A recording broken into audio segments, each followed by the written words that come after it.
Hello and welcome to the bonus room. I'm Lewis. And I'm Holly.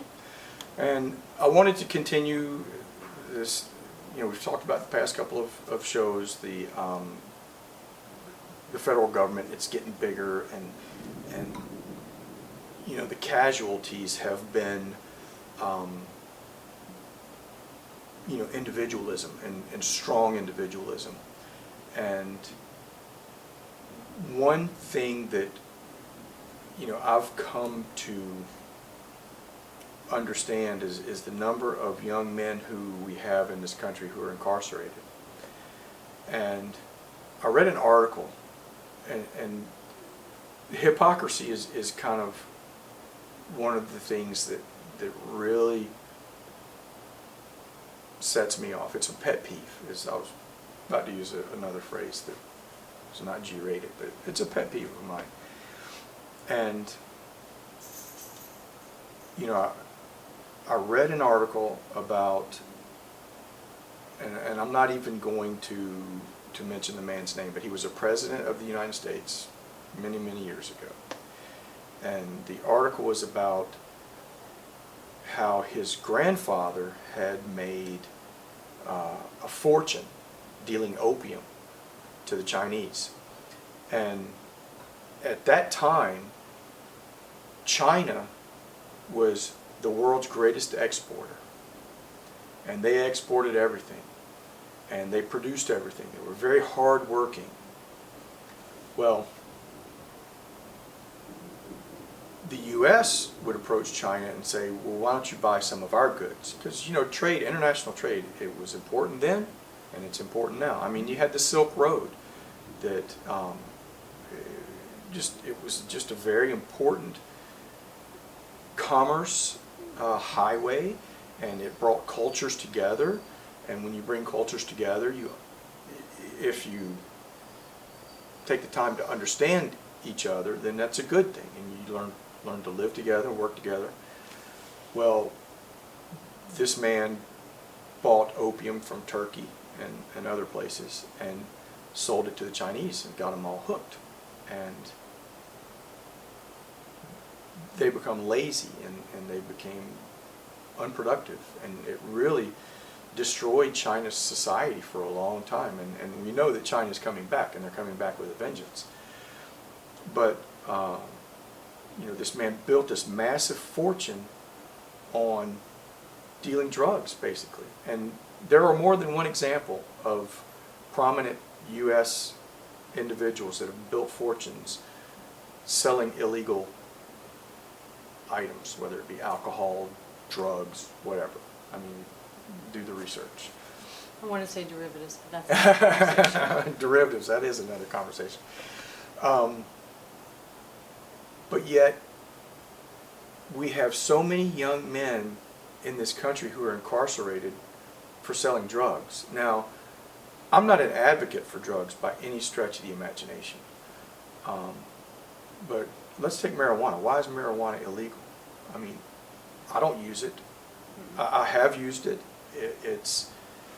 I didn't like what it did for me because it's tended to sink me into a depression. And that's not for me. I don't want it. But it's less addictive than this alcohol that I'm drinking. So, that's one thing. We've got huge corporations, and once again, we're back to the corporations that have contracts with our local governments and our federal governments that say, you have to keep my prison 85% occupied. So how many that's where my mind, how many people are in prison because of what I would consider a minor offense? Mm-hmm. And I don't know. I mean, how do you feel about that, Holly? Well, imprisonment isn't always the answer. I feel there are some abhorrent crimes that I don't think there's a place that you could put anybody on this planet that would help the remuneration for their crimes. And I won't even begin to start with that. But I do believe that we have spent a lot of time incarcerating people for a lot of wrong reasons. There are a lot of very young people in prison, and we have a habit in this country of, there are a lot of young men in this country, and it is usually men. I don't know about any young women, but what I've understood is that there's a lot of young men in this country that have been incarcerated for life without the opportunity for parole for crimes that they've committed when they were not even 15 years old. 10, 11, 12, 13-year-olds that quite possibly are a party to a heinous crime. I heard of a young man whose father brought him along on a robbery gone wrong.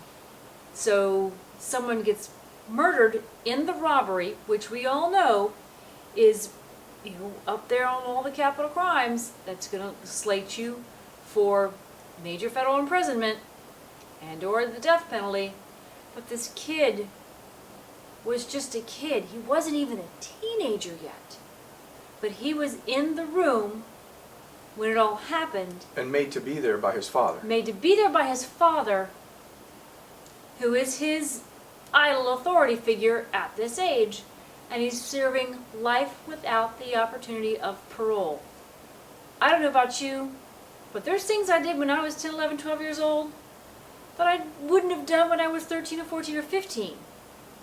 Your mind is just not developed enough. And I think there are other things we can do besides incarcerating young kids for life without the opportunity for parole. And we read about these kids, the two boys who were convicted of killing their father up in the Panhandle of Florida. Oh yeah, in Pensacola. Yeah. In Pensacola, and we still have questions about that.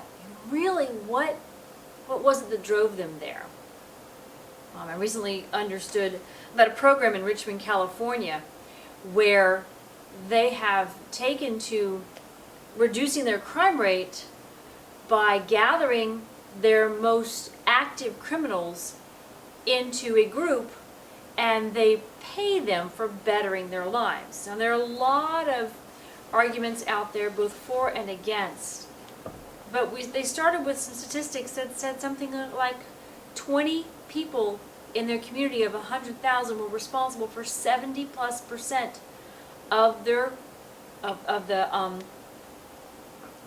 I forgot the word. Crimes murders. committed with guns. Oh. I forgot the word, just lost Yeah. it. So they went out and they said, okay, let's pull these men together. They're all men.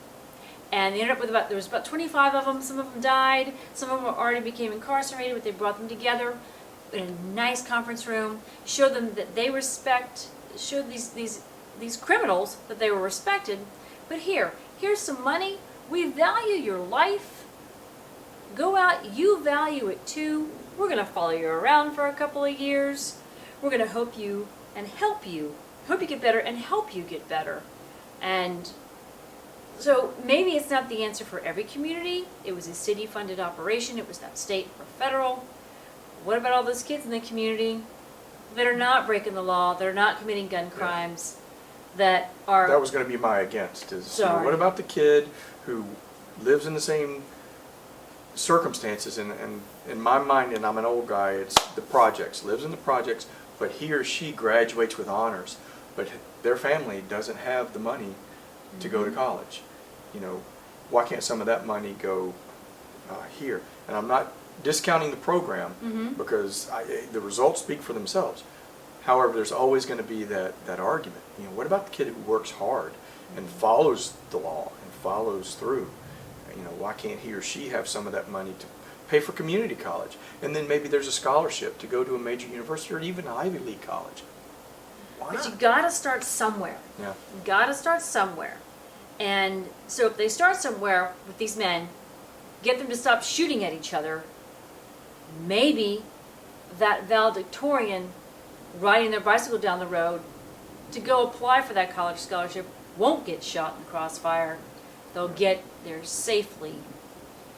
I don't know. I thought it was a fascinating concept. We need to stop incarcerating our youth, stop incarcerating people for minor offenses like a little bit of marijuana. Yeah. And even that's an entirely different conversation as Yeah. well. You know, it just kind of, it clicked in my head, you know, it's, you know, the incarceration nation, we need more people in prisons, and it just kind of clicked because we need more and more derivatives, and we talked about that on an earlier show. We need more and more derivatives to pay higher and higher bonuses, and corporations need to do more and more and more. But, you know, McDonald's has just come out, I think today or yesterday, and said, we are going to be a net closer of stores.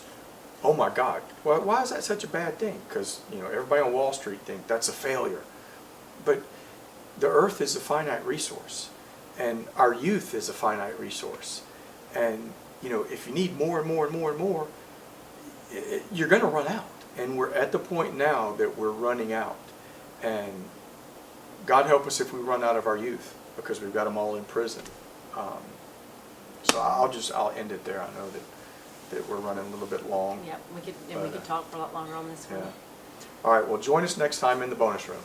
I'm Holly. And I'm Lewis. Just keep talking.